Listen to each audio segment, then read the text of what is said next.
दोस्तों अगर आप ये चाहते हो कि आप जो भी पढ़ो वो पूरी तरह से आपके दिमाग में बैठ जाए तो इसके लिए कुछ ऐसी टेक्निक्स होती हैं जो हम आजमाते हैं और जो भी ब्रिलियंट लोग होते हैं, जो भी ब्रिलियंट स्टूडेंट होते हैं, वो सभी इन टेक्निक्स को अपनाते हैं, जिस वजह से वो बार बार क्लास में टॉप करते हैं। वो जिस भी फील्ड में जाते हैं उस फील्ड में वो टॉप करते हैं। और आज के वीडियो में आपको मैं वो चीजें, वो टेक्निक्स बताऊंगा जिससे आप जो भी पढ़ोगे वो बड़ी ही आसानी से याद रख पाओगे। देखो वीडियो के एंड में जो टेक्निक आने वाली है वो one of the best technique होती है जो टॉपर्स इस्तेमाल करते हैं, तो आप लोग वो टेक्निक देख के ही वीडियो को छोड़ना। सबसे पहली चीज पे आते हैं कि जब भी हम किसी चीज को याद करते हैं तो वो चीज हमारी दो तरह की मेमोरीज में जाती है, या तो वो हमारी शॉर्ट टर्म मेमोरी में जाती है या तो वो हमारी लॉन्ग टर्म मेमोरी में जाती है। जो शॉर्ट टर्म मेमोरी में जो भी चीजें जाती हैं वो हम जैसे ही याद करते हैं वो शॉर्ट टर्म मेमोरी में चली जाती है और फिर हम कुछ दिन में क्या बोलूं, कुछ घंटे में ही उसको भूल जाते हैं। लेकिन जो चीजें हमारी लॉन्ग टर्म मेमोरी में चली जाती हैं उसे हम हमेशा याद रखते हैं। मतलब आपने जो भी चीजें पढ़ी, जो भी इंफॉर्मेशन ली, अगर आप उसे शॉर्ट टर्म मेमोरी से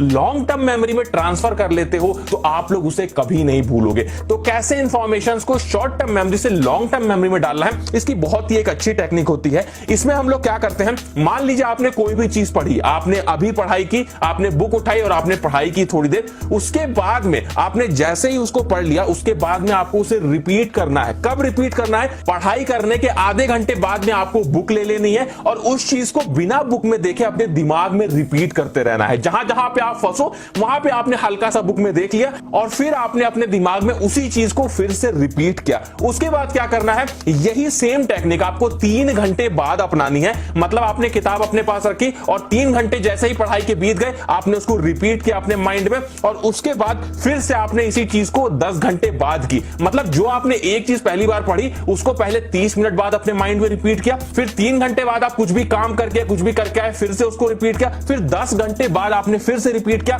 और लास्ट आपको 24 घंटे बाद, मतलब एक दिन के बाद फिर से आपको रिपीट करना है। और आपने जैसे ही ये 4 प्रोसेस अपना ली, आप देखोगे कि आपकी जो शॉर्ट टर्म मेमोरी थी, जो शॉर्ट टर्म मेमोरी की इंफॉर्मेशन थी वो लॉन्ग टर्म मेमोरी में ट्रांसफर हो जाएगी, जो आप कभी भी नहीं भूलोगे, जिससे आप ज्यादा लंबे समय तक उस चीज को याद रख पाओगे। अपने दूसरे टिप की बात करते हैं जिसका नाम है read and repeat in your own words. क्या करना है आपको, आपने जो भी चीज पढ़ी, मान लो आपने कोई भी सब्जेक्ट पढ़ा, उसको आपने बुक की लैंग्वेज में पढ़ा, आपने जब बुक में पढ़ा तो आप बुक की लैंग्वेज में ही पढ़ोगे, लेकिन उसको 30 मिनट बाद जब आप रिपीट करोगे तो उसे आप अपनी लैंग्वेज में पढ़ोगे। मतलब अपनी लैंग्वेज में, अपने वर्ड्स में रिपीट करोगे। तो इससे होगा क्या, जब किसी भी पढ़ी चीज को हम अपने वर्ड्स में रिपीट करते हैं तो हमारा दिमाग उसको तेजी से एनालाइज करता है और उसे रखने में, मतलब उसे स्टोर करने में हमारे माइंड में बहुत ज्यादा हेल्प मिलती है। तो ये टेक्निक अगर आप अपनाओगे तो बहुत तेजी से इंफॉर्मेशन को स्टोर कर पाओगे।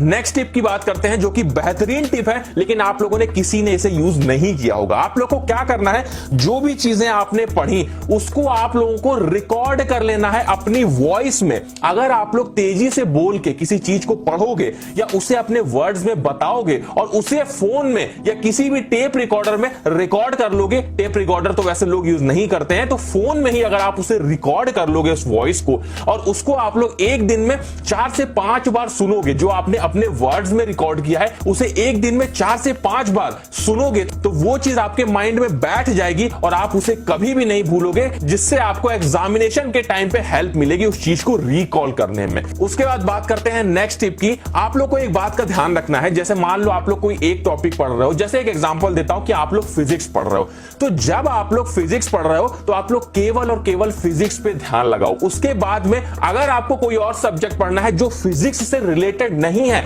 जैसे आप लोग को हिस्ट्री पढ़नी है, तो आप लोग फिजिक्स पढ़ रहे हो, फिजिक्स के बाद जब आपको हिस्ट्री पढ़नी है तो कम से कम 1 घंटे का गैप देना है दोनों सब्जेक्ट्स में, क्योंकि अगर आप अलग अलग सब्जेक्ट्स को एक ही साथ पढ़ने की कोशिश करोगे तो हमारे माइंड में वो पूरा लेथन हो जाएगा और हमें जो भी चीज हम चाहते हैं वो नहीं पढ़ पाएंगे, पूरा मैसअप हो जाएगा। तो इसलिए आप ये कोशिश करो कि जब एक सब्जेक्ट पढ़ रहे हो तो अगले सब्जेक्ट को पढ़ने से पहले 1 घंटे का गैप दो, जिससे पहले सब्जेक्ट में जो हमने पढ़ा है वो हमारे दिमाग में पहले बैठ जाए, उसके बाद ही हम नए टॉपिक को पढ़ें, नई चीजों को समझें। उसके बाद बात करते हैं अपनी सबसे बेहतरीन टिप पे, जो कि हमारी लास्ट टिप होने वाली है, लेकिन ये one of the important tip होने वाली है, क्योंकि ये टिप टॉपर्स अपनाते हैं, ये टिप वो लोग अपनाते हैं जो बहुत जिनकी तेज मेमोरी होती है और उन्होंने अपनी मेमोरी इसी वजह से तेज की होती है। और इस टेक्निक को बोलते हैं बिकम अ टीचर। जी हां दोस्तों, अगर आप स्टूडेंट हैं तब भी आपको टीचर बनना पड़ेगा। इससे मेरा क्या मतलब है, मान लीजिए आप किसी चीज को याद करना चाहते हैं, तो उस चीज को सबसे पहले आपने पढ़ लिया, उसके बाद में आपने उसको 30 मिनट बाद रिकॉल किया, 24 घंटे बाद रिकॉल किया,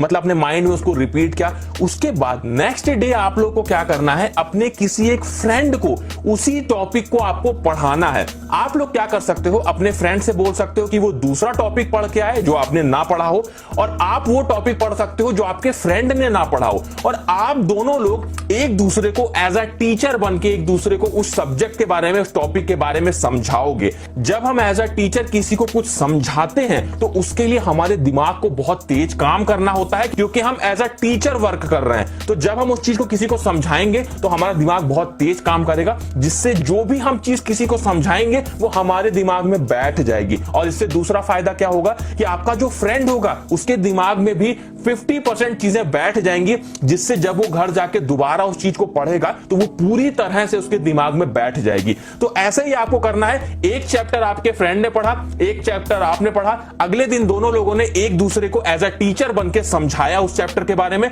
और आपके फ्रेंड ने आपको समझाया। इससे वो चीजें जो आप लोग समझाओगे एक दूसरे को वो पूरी तरह से आपके दिमाग में बैठ जाएंगी, जिससे वो चीजें आप कभी भी नहीं भूलोगे। आपके एग्जाम्स में ज्यादा से ज्यादा नंबर आ पाएंगे। अगर ये वीडियो आपको पसंद आया तो वीडियो को लाइक करिएगा, अपने सभी दोस्तों में शेयर करिएगा, और इसी तरह के वीडियोस देखने के लिए हमारे पेज को फॉलो करना मत भूलिएगा।